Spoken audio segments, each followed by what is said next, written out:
Bom, boa noite para todos, para todas. Hoje é um dia de festa aqui no arquivo, né? Todo mundo respirando a arte.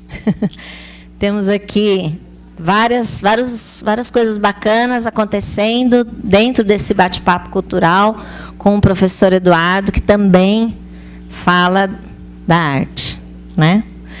Então, boa noite a todos. Obrigado pela presença de todos e vamos começar para a gente aproveitar bem essa noite, né? Então, eu convido o professor Eduardo para vir aqui para a mesa.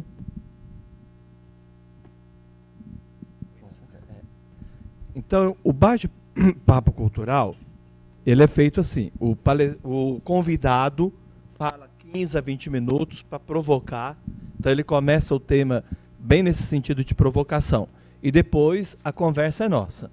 Então, o objetivo é a gente ficar bem à vontade, todo mundo, a partir da provocação, contribuir com o tema.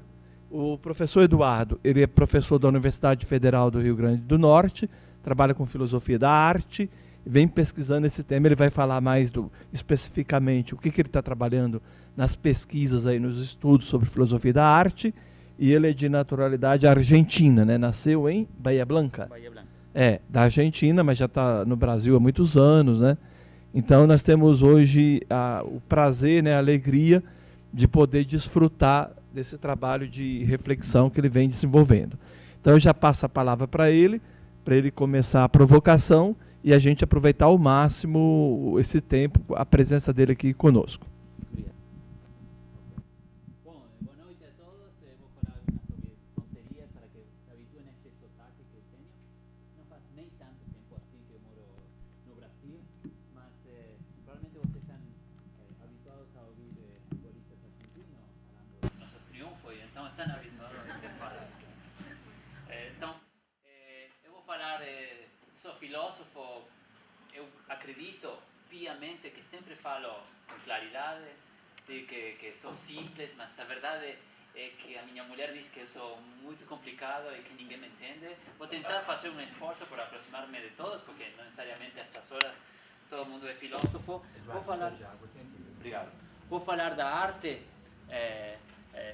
por oposição à cultura. Desculpe o arquivo, sim, mas eu vou falar contra a cultura. Sim, acho que a arte, pelo menos faz um século, está associada à contracultura e não à cultura. O modernismo é isso, não é? Então, vou falar um pouco disso. Primeiro, tentando fazer uma crítica do modo em que a cultura tenta apropriar-se da arte, cooptar a arte, e depois propondo para vocês uma espécie de utopia estética, ou seja, uma outra possibilidade de pensar a arte para além das instituições culturais. Vou saltar, então, alguns elementos filosóficos que provavelmente vão fazer falta para compreender tudo, não é? Mas a ideia é que vocês se entusiasmem e não que compreendam tudo o que eu digo. Desculpe, Érica, assim, mas eu vou repetir uma piada que faço sempre. Assim, então, a questão é assim, eu vou falar muitas coisas, vou dizer muitos nomes diferentes, e isso pode confundir alguns.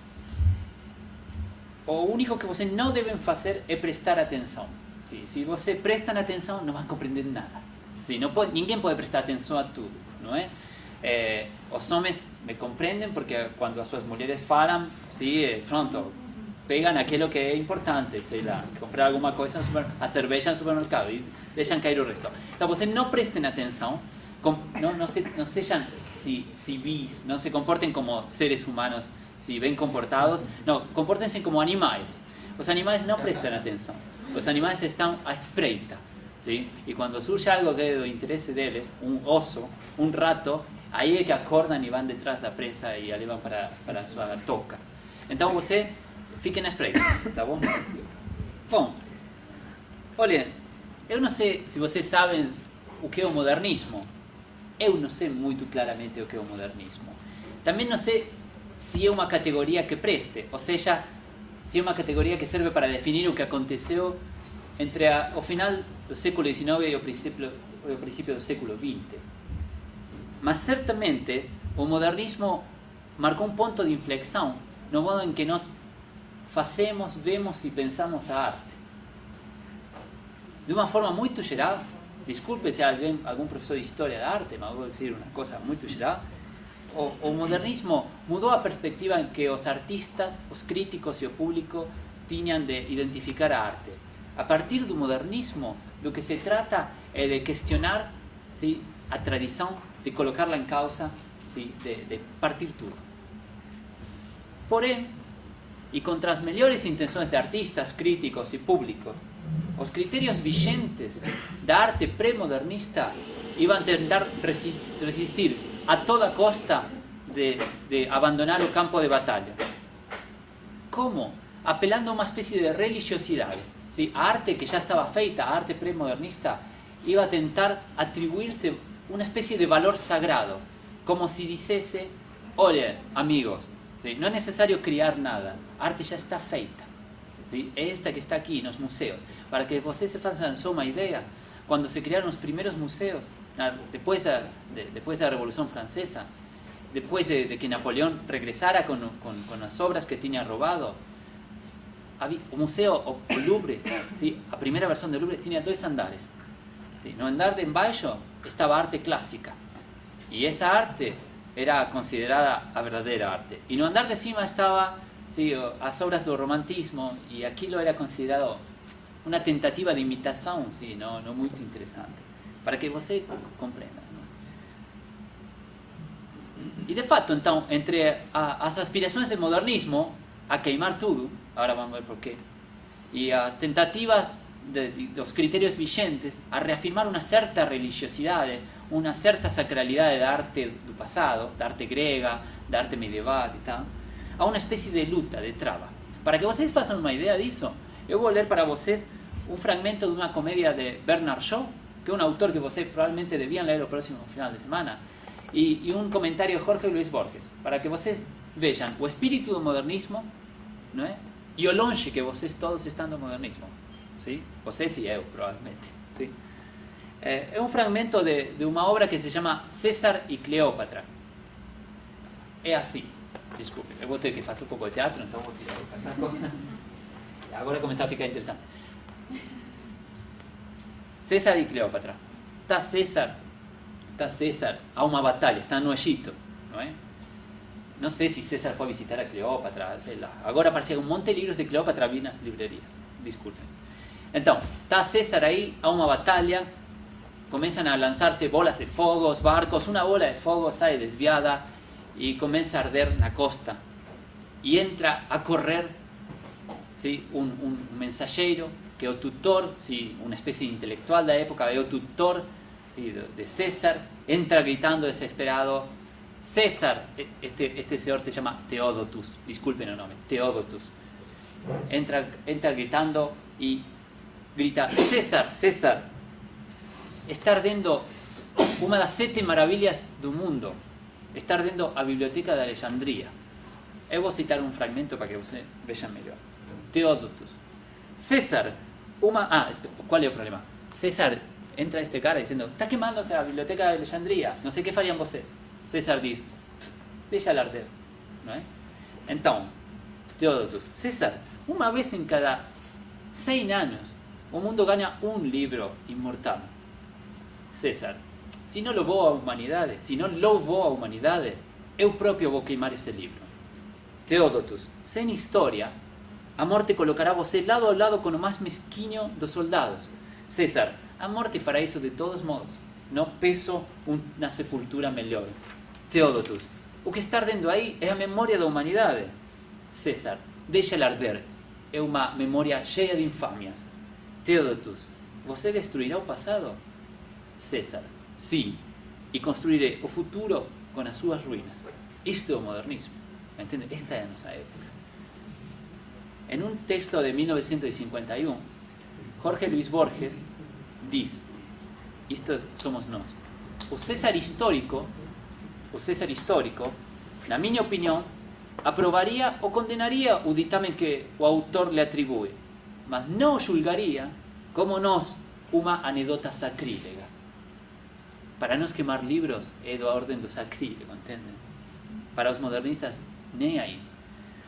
O ceticismo de Borges, ¿sí?, que é um dos epígonos do modernismo mais interessantes que nós conhecemos na primeira metade do século XX, se extiende ao longo de toda a sua obra. O ceticismo de Borges em relação à cultura, ou seja, a arte que já está feita, que está guardada nos museus, nas bibliotecas.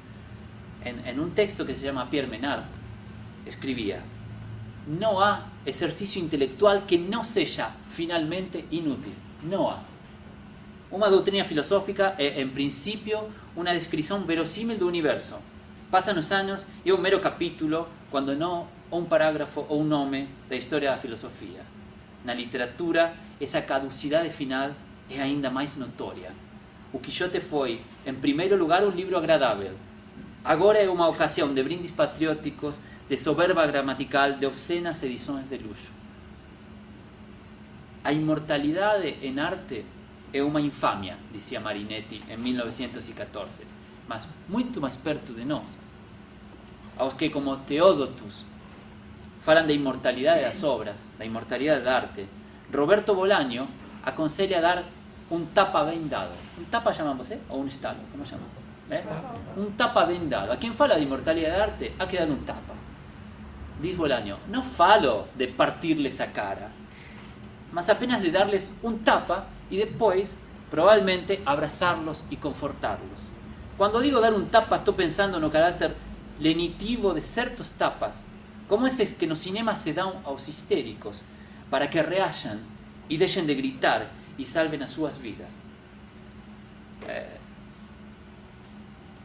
Dar esse tapa bem dado é uma das tarefas mais urgentes da crítica contemporânea da arte. E é, em parte, sim, a intenção do que eu tenho para dizer para vocês nos próximos minutos. O culto ritual da arte, no fundo, como toda forma de culto, é um sintoma de barbárie.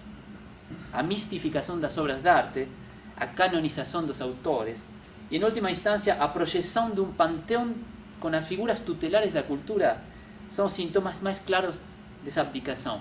Borges dizia em outro texto que se chama A Biblioteca, dizia: conheço distritos da cidade onde os jovens ficam de joelhos perante os livros, mas não são capazes de compreender uma só letra. Entendem? Contudo, tudo que nos é ensinado sobre arte, quase tudo aquilo que aprendemos ou lemos sobre arte, promove em nós uma atitude e uma expectativa desse tipo. As peregrinações contemporâneas aos principais museus da Europa, por exemplo, assimiladas ao que hoje se chama turismo cultural, continuam ainda hoje a reproduzir uma atitude perante a arte cujas bases estão em causa pelo menos desde o final do século XX, desde o final do século XIX. Da mesma forma que na Idade Média, multidões de devotos de um culto secular empreendem viagens épicas rumo aos templos da civilização. Como relíquias sagradas, ¿sí?, num santuário, as grandes obras do cânone ocidental se oferecem aos visitantes como ícones do espírito humano, envoltas num falso mistério, numa falsa religiosidade, geralmente unida ao valor econômico, mas sempre invocada em nome da cultura e da civilização. E hoje, mais cinicamente do que nunca, em nome do patrimônio da humanidade, do patrimônio da cultura. Já ninguém oculta que do que se trata é de dinheiro. Como o crente diante da imagem da Virgem, o devoto dessa teologia da arte não necessita de olhar para ver. Também não vai ter o tempo, nem a disposição, sim, nem o espaço. E pode então fechar os olhos. A câmara faz isso por ele. Só lhe resta então negociar algumas relíquias falaces na loja de presentes, da mesma forma que um peregrino abastado negociava 10 séculos atrás uma acha da cruz, um fragmento do Santo Sudário ou a caveira de São João Batista a improvável idade de 10 anos. Entendem? Essa é a atitude que tem, sei lá, as tias de você quando vão à Europa a ver o Louvre, sem ter visto nunca uma mostra em Rio Claro, sem nunca ter apreciado, não digo um grafite, não é, que implica uma abertura maior, mas uma única pintura así que se cruzaram e tal. E, lamentavelmente, provavelmente, essa seria a atitude de vocês se fossem a Europa a ver os museus. Analogia entre o viajante da Idade Média que vai ver os santos e o viajante de hoje que vai ver os museus não é despropositada. O Papagaio de Flaubert, un libro de Julian Barnes, este otro libro que tienen que leer, O Papagaio de Flaubert. Julian Barnes conta que cuando murió Stevenson, conocen a Stevenson, ¿eh? A Ilha do Tesouro, ¿lembran? Ok. Barnes conta que cuando murió Stevenson, a su ama escocesa comenzó a vender cabelo, que decía tenía ido cortando dele antes de morir. Os fiéis de Stevenson compraron una cantidad suficiente como para estofar un sofá de 3 corpos. A mulher ficou rica. Robert Louis Stevenson murió en 1894, en pleno auge del modernismo. Ese comportamiento supersticioso nos desconcerta cuando es descrito con ironía, mas no nos é extraño, é de nós que falamos. No fundo, procuramos nas imagens de arte algo que ya no nos pueden ofrecer, cualquier cosa de trascendente, de absoluto, de inmortal. Eso no significa que arte no tenga ningún valor para nós. Significa simplemente que ese valor no es o no puede continuar a ser un valor de culto, que ese valor no debe ser reducido a cultura y a sus mistificaciones asociadas, o espíritu, a civilización, a humanidad. Para além das diversas formas de definir a mudança que tem lugar no regime de identificação das artes por volta do século XIX, a recusa da mistificação é um princípio comum para poder pensar a efetividade das artes, a sua relação com a nossa experiência, com as imagens que nos obcecam, com as vidas que vivemos. Outra forma de dizer isto é dizer que as artes deixaram de ter um lugar próprio. Inscribiéndose en contextos siempre novos, las obras circulan sin control y se ofrecen a experiencia de no importa quién.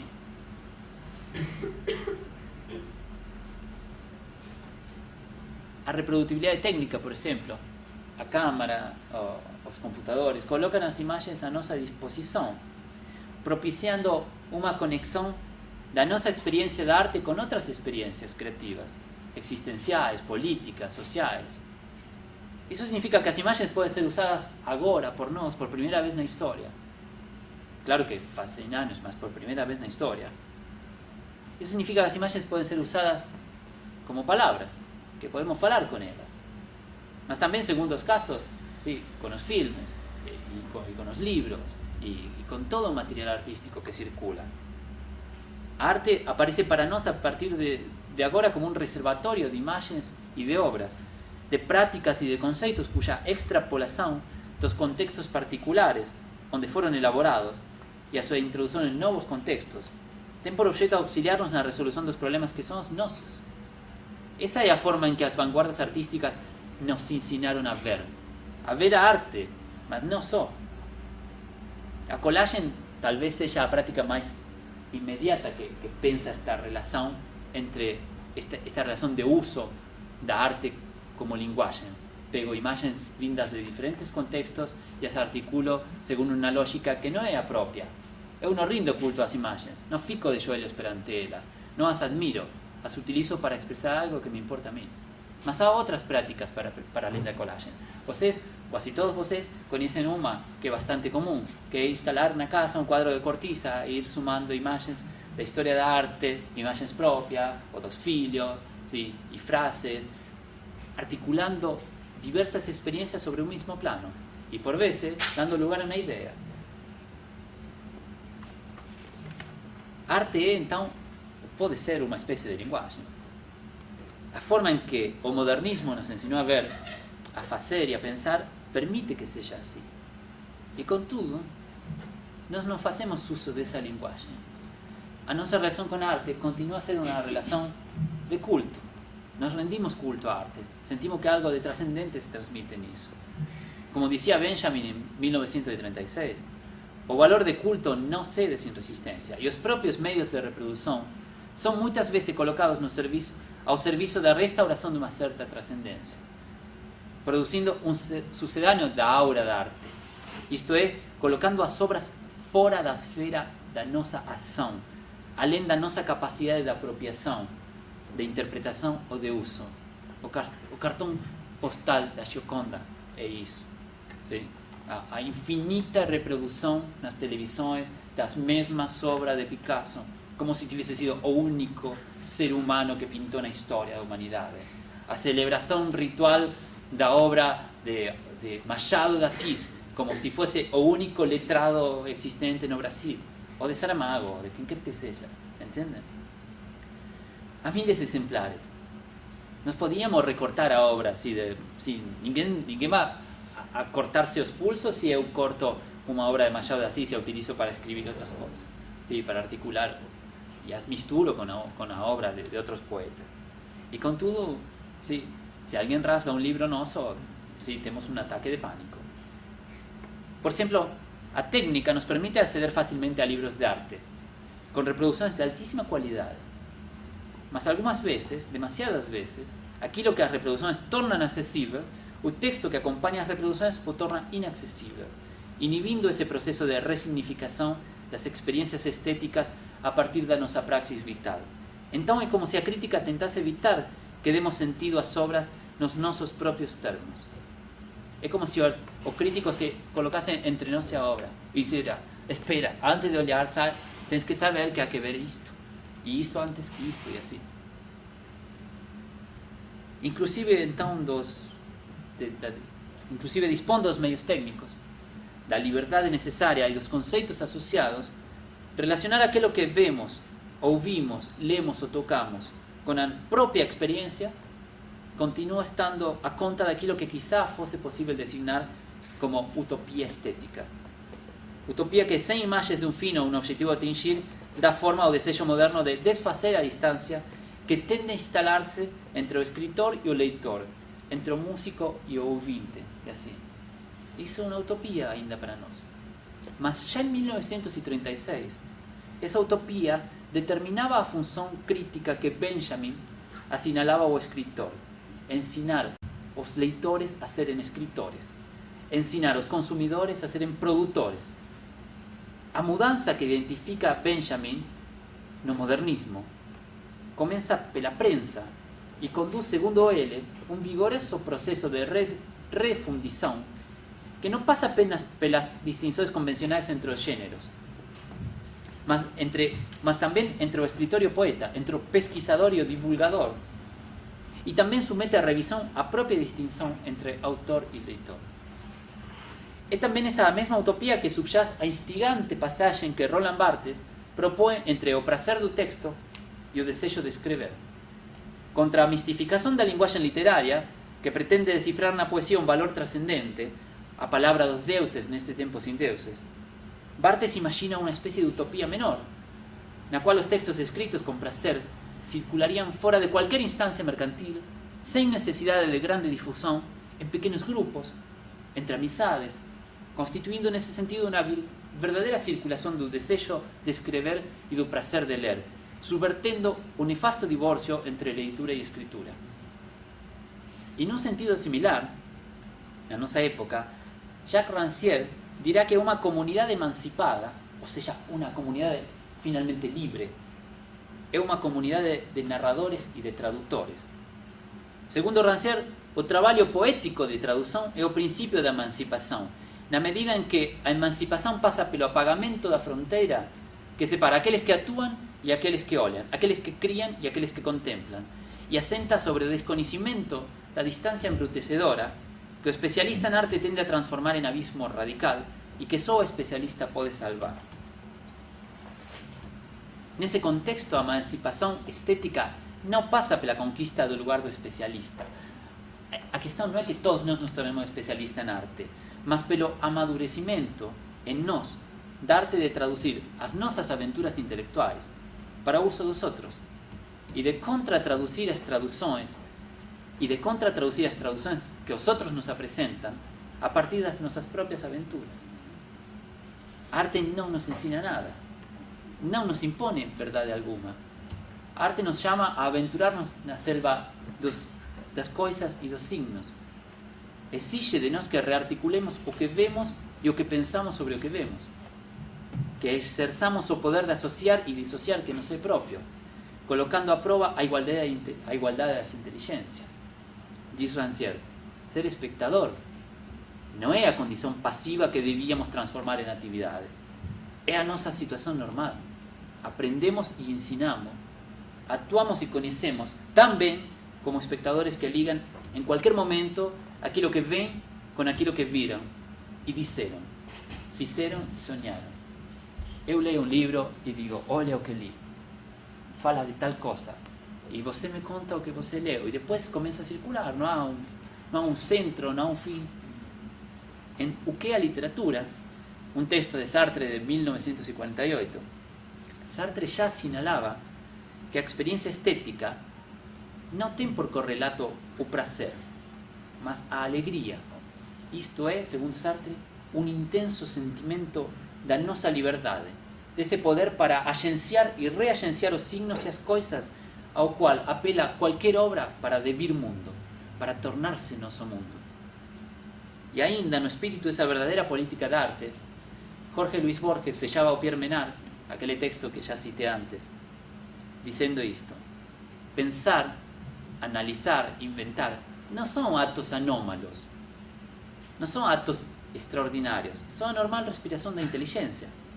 Glorificar o ocasional cumprimento dessa função, entesourar antigos pensamentos, recordar com incrédulo estupor que Aristóteles pensou, é confessar a nossa languidez ou a nossa barbárie.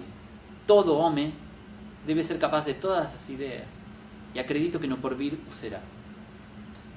Numa época como a nossa, na qual as nossas potências espirituais são sistematicamente confiscadas por uma lógica que as torna pura passividade contemplativa, perante uma imagem especular ou fantasmática do mundo, restituir a arte e as suas obras, o pensamento e as suas práticas, a esfera do uso dos homens, constitui uma tarefa política fundamental para nós e para as futuras gerações.